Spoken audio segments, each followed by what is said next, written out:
baca-baca tentang penelitian atau gimana? Atau pernah belajar dari mana kah? Oh, Udah pernah? sedikit Kang, tapi pengen pengen denger aja ya Kang. Cuman Oh memang iya, nggak banyak ya. oh iya, yes, oke. Kalau yang pertama yang saya catat dari apa yang tadi malam Imbar kirimin ke saya ya. Jadi gini, poin penting dari penelitian itu adalah novelty. Hmm. Tahu novelty kan itu kebaruan. Nah, itu hasil akhirnya yang Hmm. diharapkan. Jadi kalau setiap ada penelitian, kalau itu diharapkan ada novelty, ada kebaruan dari hasil penelitian itu. Karena kan ini Mbak, dosen saya pernah berpesan kayak gini ke saya. Kalau mau meneliti, sebisa mungkin, kalau misalnya mahasiswa kayak kita ya, itu yang udah diteliti sebelumnya. Jadi kita Oh. tinggal jadikan ada referensi kan. Jadi kita sebagai peneliti calon peneliti pemula itu ada dulu referensinya. Hmm. Boleh juga yang baru banget, yang belum pernah diteliti sebelumnya, tapi itu kemungkinan bakal susah banget untuk kita yang kayak baru S1 gitu. Biasanya yang kalau meneliti yang kayak betul-betul baru di dunia itu kayak misalnya teliti tentang parfum atau gimana, yang belum pernah ada teliti sebelumnya. Itu kadang menyita waktu iya, budget iya, dan lain-lainnya. Tapi kalau peneliti pemula kayak kita yang baru S1 itu nggak apa-apa yang udah diteliti sebelumnya. Kita tinggal mau cari novelty-novelty-nya apa, kayak kebaruannya apa yang bisa dieksplor dari penelitian sebelumnya. Nah, itu sebenarnya esensi S1 ya, kayak gitu. Nah, itu yang pertama. Yang kedua, jadi gini Imbar ya, kalau kita kan itu tesisnya Imbar ya, jadi Imbar langsung ke lapangan, lihat lansia, ada masalah dilihat, itu kan baru tesis. Artinya baru kayak hipotesisnya Imbar, oh kalau ini kayak gini, kayaknya kayak gini deh. Itu kan baru tebak-tebakannya Imbar Hmm. kan, karena belum melakukan penelitian dan mengetahui bahwa oh ternyata kalau ini bakal begini. Hmm. Jadi belum ada kesimpulan. Oke, itu yang kedua. Yang ketiga, Mbar, setiap apa yang kita kayak yang asumsikan itu kita harus buktikan. Nah, cara buktikan itu harus ini bisa juga harus ada data ya. Data itu bisa referensi dari penelitian sebelumnya. Misalnya Imbar teliti tentang lansia, kebahagiaan lansia itu kalau dia ketemu sama anaknya atau anaknya berbakti sama orang tuanya, kayak gitu ya. Iya, iya. Nah, itu lihat Bar, Hmm. Imbar harus jago-jago nyari jurnal. Karena bagaimanapun di akademik itu jurnal harus jadi referensi utama ya, salah satu referensi utama dan buku gitu. Nah, jurnalnya juga hati-hati. Jurnal itu harus yang ada doi-nya. Hmm. Doi itu kayak nomor lisensi, kayak nomor referensi gitu. Jadi kalau ada rujukan jurnalnya itu harus ada doi. Jadi itu nomor-nomor jurnal yang harus ada setiap ada rujukan ke jurnal. Nah, Imbar karena meneliti tentang lansia, cari mungkin di Google Scholar atau di jurnal internasional itu lebih bagus lagi. Jadi Kan? cari jurnal-jurnal Enggak, yang rela terlisensi kan ya dan jam sudah 8 Pak. terdaftar kayak gitu. Jadi menelitinya enak. Uh, Imbar sudah punya referensi-referensi yang bisa dijadikan rujukan kayak gitu. Jadi nggak neliti yang kosong-kosong amat gitu. Jadi saran saya sebelum meneliti Imbar harus banyak baca dulu tentang topik yang mau diteliti. Misalnya lansia. Lansia itu apa? Harus hatam dulu. Jadi buat satu kalimat tadi malam ngasih kan lansia, kebahagiaan bla bla bla dan sebagainya. Cari semua tuh definisi dari tiap term yang ada di kalimat itu. Misalnya lansia. Lansia kan kita berbeda-beda definisi. Lansia jangan sampai ada orang yang bilang umur segini sampai segini. Lansia itu kalau dia nggak produktif lagi. Cari dulu definisi yang vakum yang mau Imbar pakai di penelitiannya. Jadi jangan sampai definisi lansia aja sebagai terma pusat Imbar di penelitiannya nggak diketahui dan nggak fix yang Imbar pakai. Jadi ketika presentasi ini konsekuensinya ya, kalau kita udah tahu definisi secara mantap dan secara kayak ini yang mau definisi yang mau saya angkat, lansia bla bla bla bla bla, itu enak pada saat presentasi.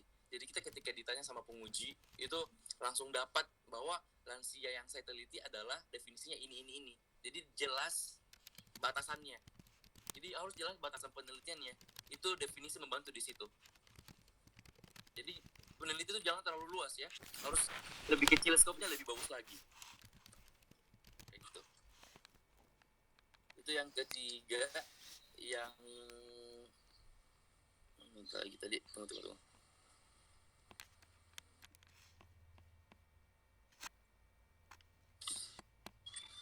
Yang keempat itu ini, Bar. Kalau kita mau meneliti itu harus jelas indikator.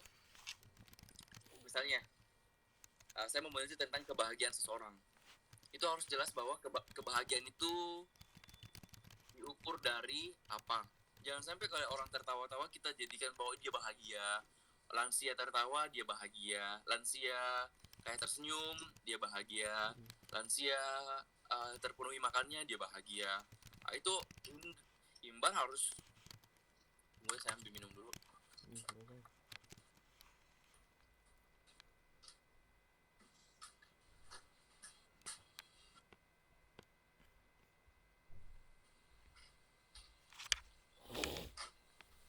Gimana tuh?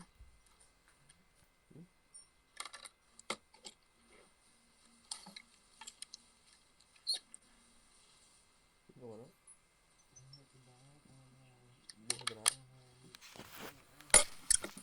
Sambut ya. Sejauh ini poin saya dipahami, Mbak? Oh, bisa kan? Alhamdulillah. Ya. Jadi gini, selanjutnya sedikit lagi. Harus apa tadi ya, jelas. Oh, jelas indikatornya. Misalnya tadi kita lapar. Lapar itu beda-beda orang ya. Jadi kita harus jelas laparnya itu, kita kayak mendefinisikan. Lapar itu indikatornya satu, makan, misalnya makan ini, perut kenyang dan sebagainya. Perut kosong, maaf, perut kenyang dan sebagainya. Itu harus jelas indikatornya. Misalnya kebahagiaan lansia. Kebahagiaan lansia itu tidak hanya satu, kayak kita lihat tertawa pada saat anaknya datang. Itu kita overgeneralize nantinya. Kayak kita mengeneralisasi apa-apa itu berlebihan. Kalau misalnya cuma satu indikator, kita nyatakan bahwa kita simpulkan bahwa ini orang bahagia karena dia tertawa. Itu tidak adil dalam penelitian. Jadi kita harus punya beberapa indikator sehingga kita bisa dia tertawa pada saat anaknya datang. Indikator kedua, pada saat anak berbakti dia begini. Dan berdasarkan hasil wawancara saya sebagai instrumen penelitian saya, atau kuesioner atau apapun yang dijadikan instrumen penelitian, itu mendukung indikator tadi. Jadi kayak penelitian itu berbasis data ya, entah itu metodologinya interview, kualitatif atau kuantitatif. Itu nanti Imbar belajar tentang kualitatif dan kuantitatif, yang mana yang cocok Imbar pakai di penelitian ini, kayak gitu. Oke, jadi yang tadi ya, definisi setiap term yang ada di penelitianmu, batasan lansia yang bagaimana yang mau Imbar teliti. Belum lagi kita bicara sampel, bilang di mana, mungkin di desa mana, di lansia di desa mana, itu memperkecil skop. Jadi mempermudah peneliti untuk menyimpulkan. Kalau skop langsung ke Indonesia itu kayak luas banget gitu kan ya. Jadi coba, karena Iqbal lagi mau belajar kayak gitu yang skopnya yang lebih kecil aja, misalnya di desa Bandung, di desa mana gitu, supaya ini skopnya lebih kecil dan itu lebih mempermudah. Karena penelitian ada banyak aturan ya, kayak sampelnya harus segini banyaknya, populasinya harus gini-gini. Nah, itu Iqbal harus pelajari dulu sambil konsul ke yang lebih expert ya. Terus cuman bisa ini kulit-kulitnya doang. Dan menurut saya penting, indikator itu penting banget, Bang. Jadi definisimu, batasannya kayak gimana, dan indikatornya kayak gitu. Oke, ada yang mau didiskusikan?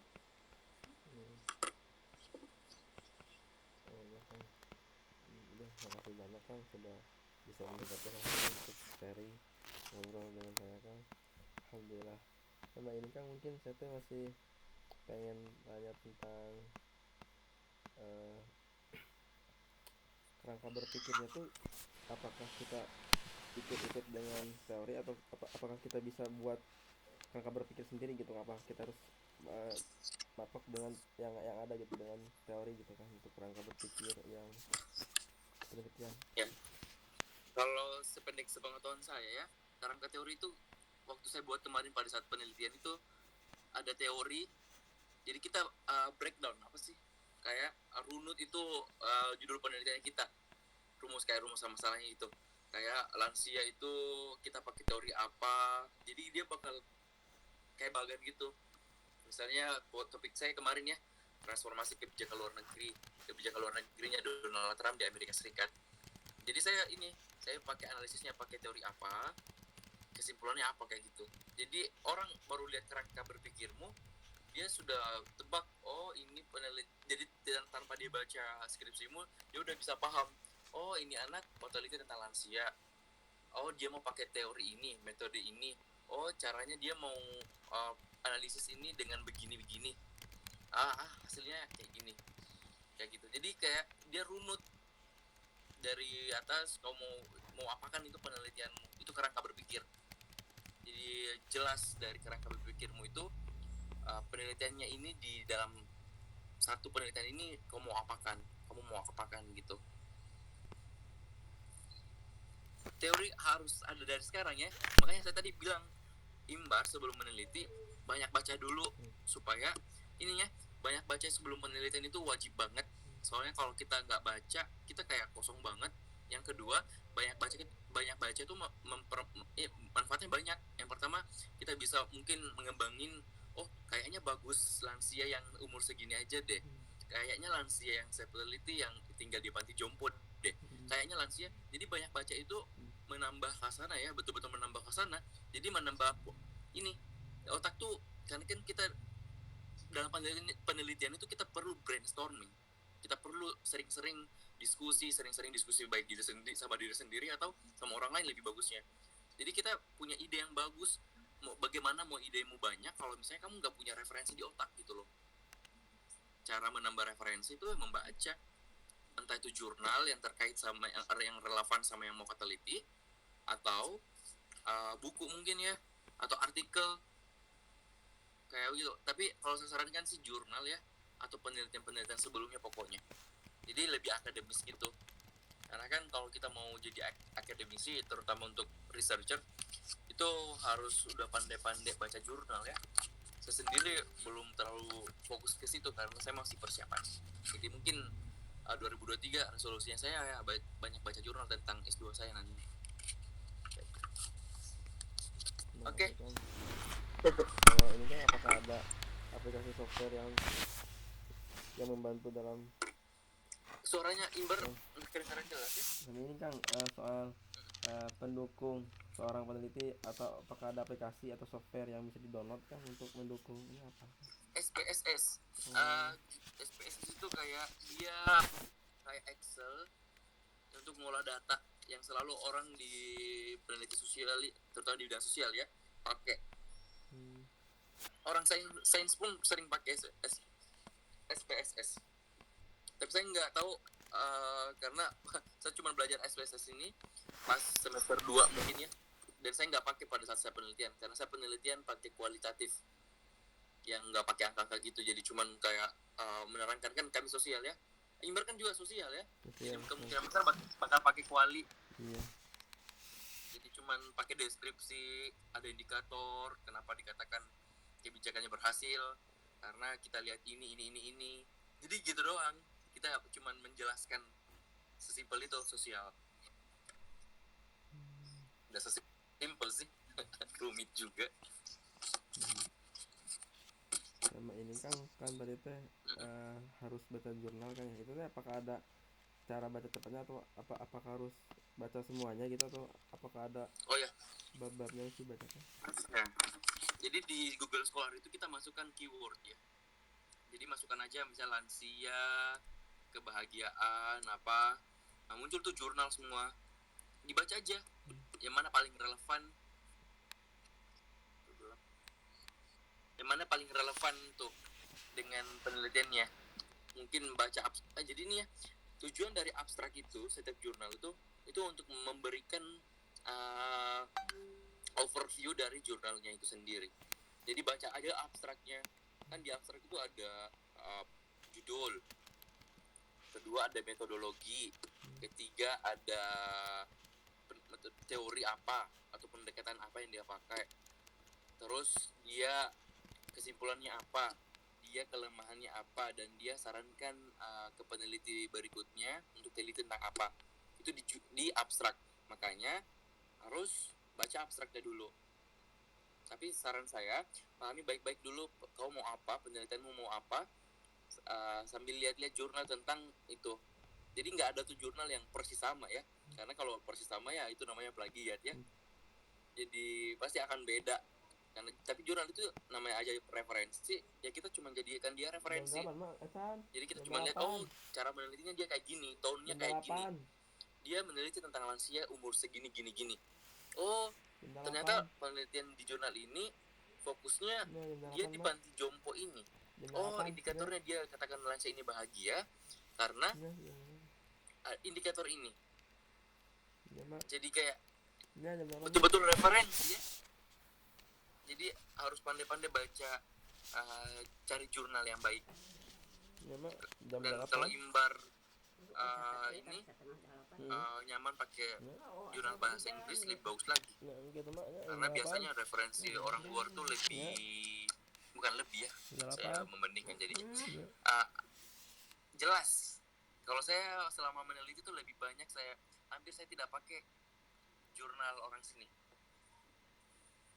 Mungkin 1-2 ada, tapi 95% dari referensi penelitianku kemarin tuh pakai jurnal internasional. Saya pakai jurnal orang luar.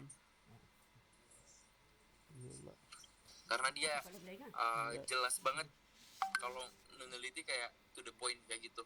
Jadi enak. Oke, ada yang mau didiskusiin? Oh ini Kang, kalau mencari masalah itu gimana Kang? Apa tuh, sorry? Kalau mencari apa? Mencari masalah penelitian Kang. Begini, kalau saya kemarin tuh gini, saya baca dulu. Kayak saya tentukan dulu minatmu, Mbar. Kalau saya kemarin misalnya, ini jalurnya saya ya. Saya kemarin minatnya di kebijakan luar negeri. 1. Jadi saya brainstorming dulu supaya saya bisa tahu masalahnya apa. Saya brainstorming, saya minatnya di mana? Kebijakan luar negeri. Negara apa?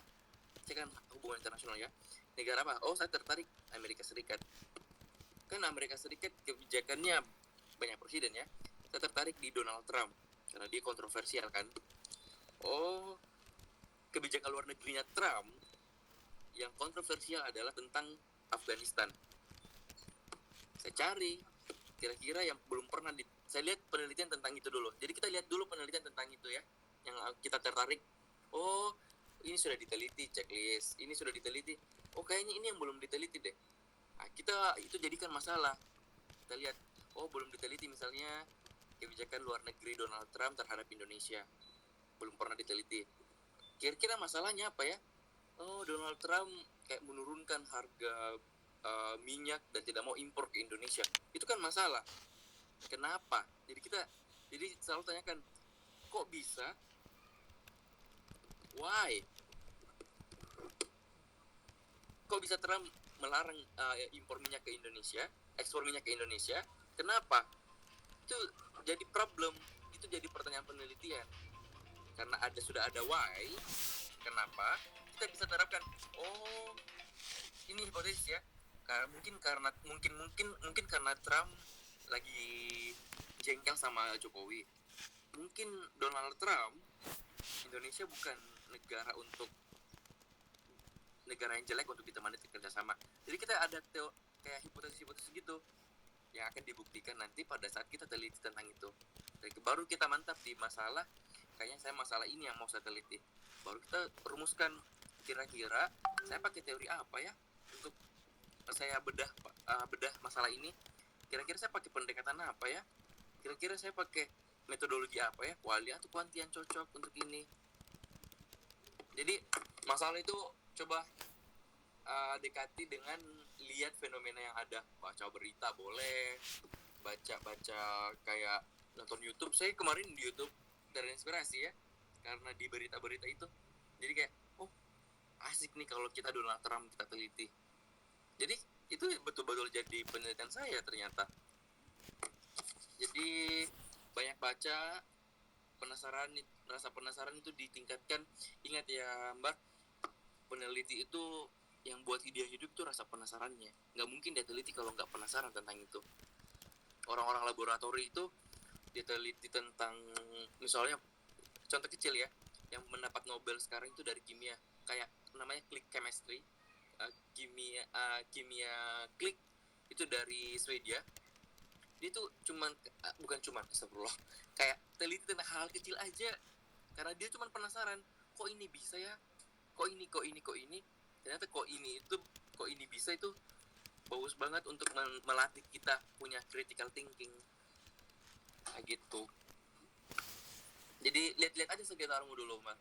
Oh lansia ini bahagia banget, kok bisa. Itu kan membantu tentukan, kok ini bisa, saya mau teliti ya, kok bisa lansia di desa Cirebon bahagia sekali, kenapa. Itu kan sudah jadi pertanyaan penelitian. Itu bisa diteliti caranya. Oh teori ini bilang lansia bahagia, atau misalnya teori kertas bilang lansia bahagia karena dia anaknya berbakti. Lansia ini sedangkan teori B bilang anak berbakti kepada orang tua itu bukan satu-satunya indikator untuk dikatakan bahagia. Jadi kemampuan membanding-bandingkan juga itu adalah bekal dasar untuk jadi seorang peneliti ya, menurut saya. Karena dia kan akan membandingkan teori mana yang dia cocok untuk penelitiannya. Kayak saya kemarin, saya banyak sekali untuk meneliti kebijakan luar negeri, teori kebijakan luar negeri, teori A. Akhirnya yang keluar adalah teori pendekatan two level game. Itu orang luar memang punya kayak gitu-gitu. Jadi lihat fenomena, tulis, ingat ya selalu menulis, tulis cakar-cakar di kayak gini-gini deh. Akan tuh kayak gimana sih lihatnya ini. Aku tuh pada saat penelitian tuh satu binder tuh penuh kayak gitu-gitu, itu coretan semua. Jadi kalau saya catat, oh saya dapat jurnal ini gini-gini, jadi rajin mencatat. Itu pesan kemarin juga akan temani ke peneliti dari Profesor dari Semanjol untuk meneliti di Sulsel. Saya temani jadi penerjemahnya. Itu dia pesannya ke saya kayak gini. Dia kan tahu saya mau ke luar negeri S2 ya. Dia pesannya cuma satu, rajin mencatat. Karena kita bukan Imam Syafi'i ya, atau orang-orang terdahulu yang ingatannya itu jago banget. Jadi dia mencatat terus kayak gitu. Jadi setiap ada yang terpikir di otakmu ketika baca tentang fenomena atau berita, lihat, catat aja. Jangan terlalu sombong ya, nggak mau mencatat, maunya kayak ingat aja, ternyata lupa kayak gitu. Oke, ada yang mau didiskusiin? Saya senang nih yang background apa nih. Kalau akan saya ininya kosongnya sampai jam berapa Kang? Takutnya nanti saya melanggar waktu Akang nih saya makan waktu Akang. Apa? Sorry. Saya dengar. Takutnya nanti saya melanggar waktu Akang. Kalau punya waktunya sampai jam berapa Kang? Oh ya, mungkin 10 menit lagi ya boleh. Oke Kang. Apa ya? Oh ini Kang terkait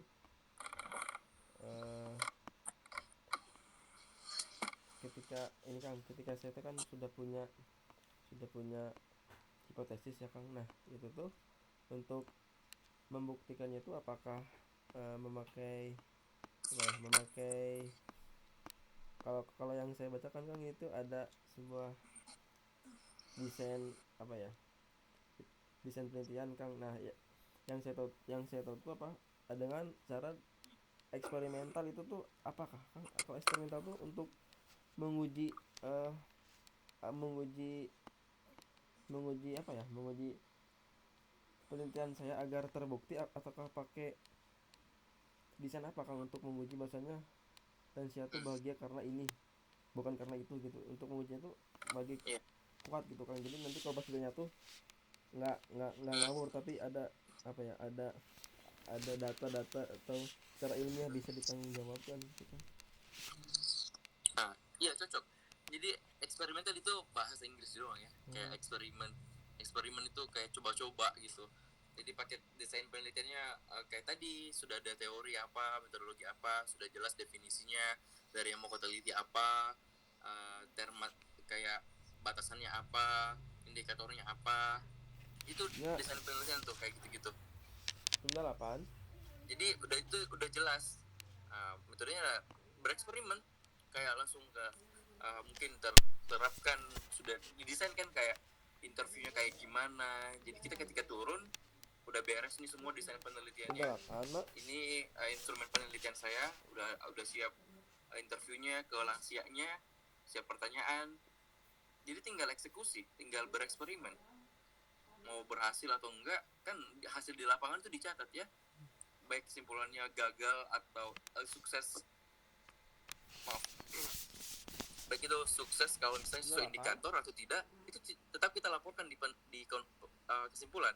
Kalau misalnya ternyata lansia itu berdasarkan indikator yang diterapkan tidak sesuai indikator kayak gini-gini, itu disampaikan saja kayak gitu, apapun hasil di lapangan itu disampaikan di kesimpulan. Jadi itu membantu kita menyimpulkan penelitiannya kita. Oke, jadi coba saja dulu Kang. Mbak ya. Jadi uh, tadi lansia ini mau teliti, perkecil skopnya ya, mau Oke Kang. teliti di mana. Jadi lu gunakan 5W tambah 1H. Mau teliti tentang apa itu kan tadi lansia, when, di mana, kapan, uh, kapan, mungkin kapannya mungkin lebih relevan sama batas penelitian ya, berapa hari dan sebagainya. Where, di mana, jadi perkecil skopnya, kamu mau meneliti di mana, jangan sampai terlalu luas, Kabupaten Bandung, coba selurah apa, sedesa apa dulu supaya enak menelitinya. How-nya ini yang Ente banyak bisa ayo ya, kadang why iya. why Iya. dulu aja, why, Ente kenapa, mantap ente. karena mungkin Imbar tertarik mengkaji itu karena mungkin belum ada penelitian tentang lansia, atau mungkin apa, karena alasan utamanya yang unik ya, bisa saja yang unik kenapa mau teliti tentang lansia. How-nya baru kita elaborasi, kita how-nya kita akan gunakan di penelitian ini metode kualitatif, pakai teori ini, pakai pendekatan ini, instrumennya interview dan survei, instrumen gini-gini. Jadi 5W tambah 1H itu membuat kita berpikir sistematis. Jadi enak berpikirnya, nggak lari-lari, nggak sana sini.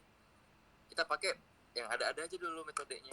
5W tambah 1H, lihat di internet desain penelitian yang bagus, misalnya keywordnya di Google desain penelitian terbaik Indonesia, muncul tuh, ikuti aja itu dulu.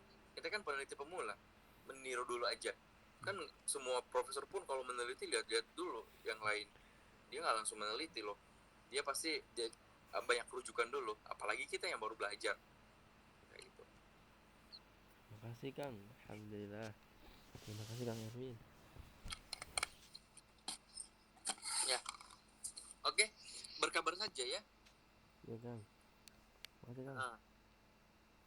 Ya, kalau misalnya ada kendala, berkabar saja kayak gitu. Oke, Baik oke Kang. Mbak. Makasih ya Kang ya. Alhamdulillah, semoga Allah mudahkan Kang karena sudah bantu saya untuk aduh. Siap. Pokoknya Alhamdulillah. berkabar saja ya Ya Mbak. Kang. Saya juga kayak ini ya, pas pulang ada yang saya lupa saya lupa pamitan sama Kang Muaz, saya lupa pamitan sama si Farudin. Pokoknya orang-orang desa tuh lupa pamitan ya. Saya bukan lupa, emang saya balik dari Bandung tuh pagi gitu. Jadi kayak ke DT nggak sempat lagi. Jadi nggak apa-apa, saya chat aja. Tapi kan saya belum minta kontaknya Imber ya. Oke, Jadi Kang. sekarang kan Ya, Kang. tinggal berkabar aja. Makasih, Kang. Ya, baik. Oke, assalamualaikum. Waalaikumsalam. Makasih, Kang. Alhamdulillah. Waalaikumsalam warahmatullahi wabarakatuh. Waalaikumsalam warahmatullahi wabarakatuh. Makasih, Kang. Saya izin live dulu, Kang. Terima kasih. Iya, ya. Makasih, Kang. Alhamdulillah. Assalamualaikum. Masya Allah. La hawla wa la quwwata illa billah.